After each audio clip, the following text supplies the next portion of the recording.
travel isn't just about destinations. It's about the people you meet, the cultures you immerse yourself in, the stories you carry home. I'm Relebogile Mabocha, and on my travel feature, I take you on a journey beyond the guidebook. Each week, I connect with fellow travelers, insiders, and storytellers to bring you the heart of every place. Whether it's a hidden gem right here in South Africa or a dream destination abroad. Join me as we travel through conversations, memories, and inspiration. Listen wherever you get your podcasts. In our travel and tourism segment today, we want to celebrate a real landmark birthday of a real landmark property in Cape Town. I'm talking about the Nelly, the Mount Nelson Hotel, the Belmond Mount Nelson Hotel, to give it its proper name. Can you believe it opened its doors to the public on the 6th of March, 1899, which makes it 125 years old this year? And to reflect on that milestone, on the history of the property, and also just to talk a little bit about the offering today in 2024, I've invited two members of the hotel team to join us in studio. Now, before I introduce them, I want to throw this conversation open to you as well. Have you celebrated a special occasion at the Nelly? Did you spot a celebrity while you popped in for high tea? Was there a function hosted there that you are never going to forget? If you'd like to share those memories with us, give us a call on WhatsApp 072 567 1567. With us in studio, it's a great pleasure to welcome Gabrielle Palmer, who is the Regional PR and Communications Manager for Belmond Hotels, as well as the Nelly's Executive Chef, Luke Lawrence Barry. It's great to have you both here. Welcome. Thank you very much, Pippa. Hi, Pippa. Thank you. And Luke's brought all kinds of amazing looking food, and I can't wait to taste it as well. We're going to talk about the dining options in just a moment or two. But Gabby, I think we must start with the history of the Mount Nelson. I mean, 125 years. Everybody knows that it's arguably the most iconic building in Cape Town. The pink paint job not being the only part of that. When does the story begin? I mean, who first had the vision of turning that site into a hotel? Actually, do you know who it was? It was Sir Donald Curry. And you know the Curry Cup? Yes. Rugby Curry Cup? Curry. It's the same Curry. He's also in the centre of the book. There's a sculpture of him in the centre of the book, which I didn't know until recently. Anyway, he owned the Union Castle shipping lines. Mm-hmm. So, people travelled far away by boat. There weren't planes just at that point, time, etc. Yeah. And he noticed that the passengers, the first class passenger berths, were often empty coming down to Cape Town. He couldn't understand why. The others were full enough, and did a bit of research and found out that there wasn't lodgings that were posh enough for his first class passengers. So he went about setting to find a place that was good as the Dorchester, the Savoy, or the Ritz, etc. And it so happened that Mount Nelson was already called Mount Nelson at that time. It was a big property and had various incarnations. But anyway, it was up for auction, and he bid for it, and he got it, 1894, and then spent 5 years doing it up with the best of the best. Opened in March 1899, and needless to say, first-class passengers came flocking to the Cape thereafter. First hotel in the country to offer running cold and hot water, I believe. For example. amongst other features. Opened in 1899, and I think only about 6 months later, South Africa found itself at war. Because the South African War against the Boers began. The British, I believe, used it as a military headquarters in that period. They did, and I think it helped actually solidify its reputation among the sort of fancy set in the UK, because of Lord Kitchener and Roberts and many other lords came to stay there, and the top brass of the military were actually staying there as well as Sir Winston Churchill's mother. He was a war correspondent at the time. Yeah. He got captured and he escaped and came because she was there. So there was a time when it wasn't a hotel and was hosting the military instead. But as I said, I think it helped to solidify its reputation as a hotel that should be visited. Yeah. Now, it wasn't pink at that point. No. It wasn't originally pink. Tell us where the pink coat of paint started. I know we celebrated a few years ago the pink centenary of the Mount Nelson Hotel, which has its own Pantone colour. And what happened was the end of the First World War, the Great War, and we had an Italian general manager called Aldo Renato Tagliavia, who's actually buried in Somerset West Cemetery. And he thought, how do we celebrate the end of this war that will never happen again? Something really iconic. He came from a little town in Italy, and that had lots of coloured houses and buildings, etc. I thought pink is the colour of peace, hope, passion, joy, love, etc. Found the right shade of pink, and it's been pretty much that same colour pink, depending how much sun shines on the walls. I mean, it gets repainted obviously for over 100 years. And you say there is actually now a registered Pantone colour. Yes. So whoever is in charge, who decides it's time for a facelift, the one thing you don't have to worry about is, are we going to get the shade right? You Exactly. actually know the exact mix recipe. I love it. Okay, now Belmond Group acquired the hotel in 1988. Back then they were called Orient Express Hotels, which later developed into the Belmond Group. What sort of features have they introduced in the time since then? So 1988... They've had a good couple of decades already. What would you say have been some of the standout developments of the last couple of decades? Well, probably we'll talk about food soon. And I'll leave the foodie part to Luke. Well, for example, all the buildings on the left-hand side, if you're going up that Palm Avenue, by the way, those palm trees are 100 years old this year. So that arch... which we call the Prince of Wales Arch. So the Prince of Wales was coming to visit, and Donald Curry knew that and wanted to do something very special. So actually, he was already building that arch, but he called the Prince of Wales Arch and planted these palm trees. But all the buildings to the left-hand side, so we're talking about Hoffvilla, Taunton House, Green Park, Helmsley, and also the cottages next to the second pool, those weren't part of the hotel. They were separate hotels or other buildings. So Jim Sherwood, who owned Orient Express, he actually was very prescient. When Mandela was released, it was obvious he had become president, and he knew that tons of people who morally could not visit this country before were going to come flocking. Yeah. So as these buildings, that are all historic buildings, became available, he slowly acquired them. So now we've actually got 8 different wings that make up the hotel. I mean, the restaurants have various incarnations, but I said I'll leave that to Luke. Yeah. What we've done, but it's just quite interesting, celebrating 125 years, actually post-pandemic, we just thought, how are we going to the new people traveling, who's traveling, definitely younger people looking for different things, certainly authentic experiences, meaningful. It's more about how people feel. Mm-hmm. And one of the things we've always wanted with our hotels, for people to feel welcome, for people to feel that they can be themselves, for it to be completely inclusive, diverse, etc. Yes, it's a posh hotel, but people can feel comfortable to be themselves and 100%. And we thought, through fashion and through art and through cuisine, but for the last 3 years, we've been having an annual series called Confections and Collections, celebrating South African, and now this year it will be African, 2 designers from Nigeria as well. Fashion, design, but like deep, rich fashion design with cultural storytelling, elements of sustainability, of course, because people just use so much on the cultural side of sustainability. It's just so much about African fashion that you can share, the stories that if you don't research it, you wouldn't know about, and the most amazing designers who have been celebrated globally. But funny enough, quite a few of us South Africans are not so aware of it. So that's been a wonderful new introduction. And then the art on the walls. We've partnered with Art Fair, with Norval Foundation, with Reservoir Projects, young, amazing, exciting, different, maybe some not so young, but different art, not the old colonial art. Yeah. So, for example, those are 2 things that we have introduced to make the hotel still vibrant and still contemporary and interesting for maybe newer, different market as well. Also got to mention the dog-friendly suites that have been added. Oh gosh, it's been such a success. So you can also just actually book afternoon tea.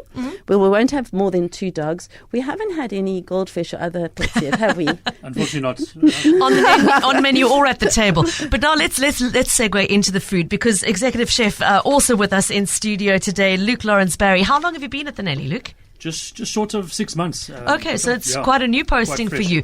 Look, the food in front of me looks absolutely amazing. So what I'm going to do is have a nibble and let you chat to us about what I'm tasting and how this reflects the food offering at the hotel. And I know you're not supposed to start with dessert, but in front of me is some gorgeous looking chantilly cream that is dying to be eaten before it goes flat. Wonderful. What is this dish I'm about to taste? That's a very unique. Tell us more. Sweet snack. This is one of our Planet Bar snacks that we have over there. It's a beautiful sponge yogurt loaf cake with the white chocolate and vanilla chantilly cream, and we finish it off with beautiful, beautiful local extra virgin olive oil from Willow Creek.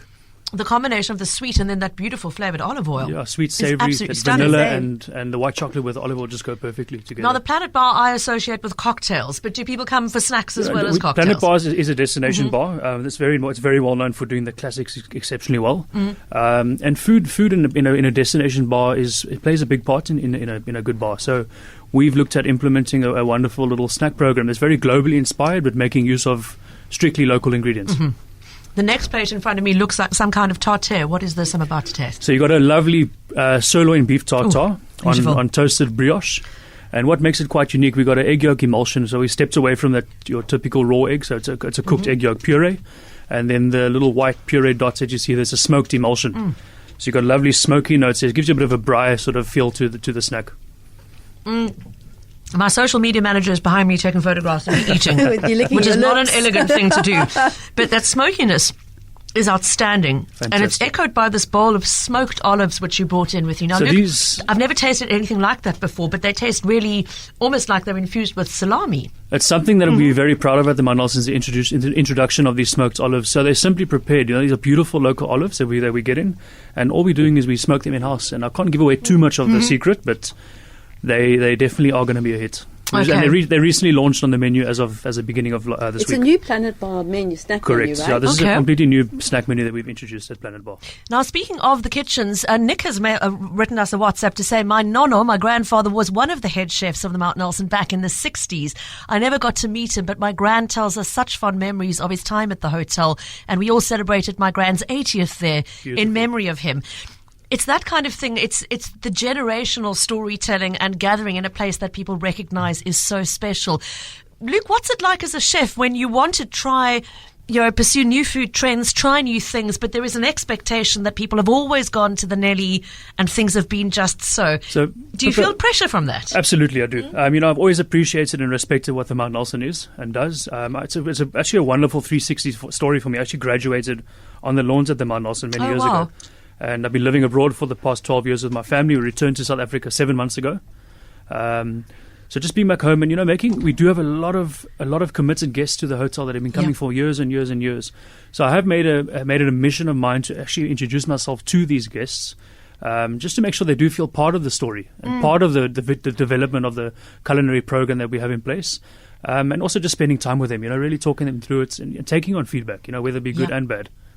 The high tea is one of the most famous things about the hotel. That has become an experience on another level entirely. Tell us what a tea experience at the Mount Nelson looks like today. It's a fantastic team effort at the Nelly's Our High Tea. It's led by Chef Vicky, who was executive pastry chef and recently promoted to our executive sous chef. And the team just puts so much effort into that. It's playful. It's constantly changing. We want to make sure that we are ahead of what we're doing, making sure we are the trendsetters in terms of high tea. But again, the classics are very important to us. We aren't too playful, but we do really pay respects to the classics. And more than 60 different teas and infusions to try. Yeah. And many of them local. My daughter's a huge tea addict, and I'm sitting here thinking this is the solution for her 21st birthday to do something special next year, is to bring her for high tea at the Nelly. And we have a tea sommelier as well. Fantastic. You can help us select. This is the kind of thing that people celebrate. Mandy writing in to say, I take all of my dates to the Mount Nelson for drinks to impress them. Even still today, she's 65. She said, I took my most recent one there 6 months ago. Go for it, Brilliant. Mandy. Love that story. Come say hello to us, Mandy. Okay, please go and introduce yourself, Luke, to Luke next time you're there, Mandy. Luke, I've left the biggest treat for last. In front of me is a confection of obviously beautifully tempered chocolate, and it looks like some chantilly cream in layers in between. What am I about to taste? So we had this initially. We had these little shards. So what you're seeing there is it's a salted caramel and chocolate shard with almonds. I had that on its own. I had actually ate it with our general manager Tiago, and I said this has so much more potential. So what we've done is we've layered it between a brown butter chantilly cream. So you've got that beautiful nuttiness, that umami coming from that brown butter. It's a naughty little sandwich. And of that little and ping of the salt caramel. against the caramel is just extraordinarily good. And the crunch and the snap of the chocolate, absolutely extraordinary. Now, snacks like these you can enjoy in the Planet Bar. We haven't mentioned the several other restaurants. I know Liam Tomlin's Red Room, a huge hit since it opened. For those looking for Asian flavors, what other dining opportunities are there for people staying outside of the hotel who might like to come and experience it? So, conceptualization was the first thing that we discussed, and we want to make sure that we're offering different experiences throughout the property. So at our Aces, we have farm to table restaurant. That's our restaurant that's located by our family pool in our famous gardens. Yeah. Farm to table, so meaning hyper local, and very much inspired by beautiful surrounding gardens. So very produce driven. All the herbage on the plates and the other dishes come from our gardens, are picked fresh by the chefs in the mornings. And then we move over to Veranda. So in Veranda, we're launching a new menu closer to the end of the year, which is really what the Mount Nelson is known for, is really heroing South African cuisine. Okay. So we're really going to showcase some fantastic local South African flavors and cooking techniques, and again using 100% locally sourced ingredients. And then we can move over to Planet Bar, which you've sampled some of the snacks, which is newly launched. This is very globally inspired. So this is really inspired by my travels. But again, making use of local ingredients. So very playful, very interactive. Some of the snacks are a bit more hands-on than others, so it's fun. Very fun. Go and lick each other's fingers afterwards. And then lastly, within the heart of the Mount Nelson, so within our kitchen, we have a chef's table, which is very exclusive. It's raw, uncut, unrehearsed. It can seat up to 10 guests, and it's in the kitchen. So you look in the hustle and bustle, behind the scenes. This is definitely a different experience, an experience that's like no other. So if you are a big foodie, that is the one to sign up for. Well, Luke, all I can say is if the rest of the food is anywhere near as good as the snacks I've just tasted, boy, oh boy, listeners are in for a treat when they come for their next visit. Thank you so much for spoiling us with these lovely tasting plates. And Gabrielle, thanks for coming in to celebrate. I know we're a couple of months beyond the actual 125th birthday. It's all year. You did it with a big 5-tier cake on the day itself, but really it's about saying that the Nelly is timeless. Not so. It's here's to the next 125 years. And we must finish by saying congratulations to you and to Luke and the whole team, because I know a major award coming your way, being recognized as the best hotel in Africa and 28th in the world at the recent World's Best Hotel Awards. I think a very fitting recognition to a place that is very special to many Capetonians. Thanks for coming in to share the story today. Thank you. So Thank you, Pippa. Lovely to hear from Gabrielle Palmer, Regional Communications Manager, and from Executive Chef Luke Lawrence Barry. Travel isn't just about destinations. It's about the people you meet, the cultures you immerse yourself in, the stories you carry home. I'm Relebogile Mabotja, and on my travel feature, I take you on a journey beyond the guidebook. Each week, I connect with fellow travelers, insiders, and storytellers to bring you the heart of every place. Whether it's a hidden gem right here in South Africa or a dream destination abroad. Join me as we travel through conversations, memories, and inspiration. Listen wherever you get your podcasts.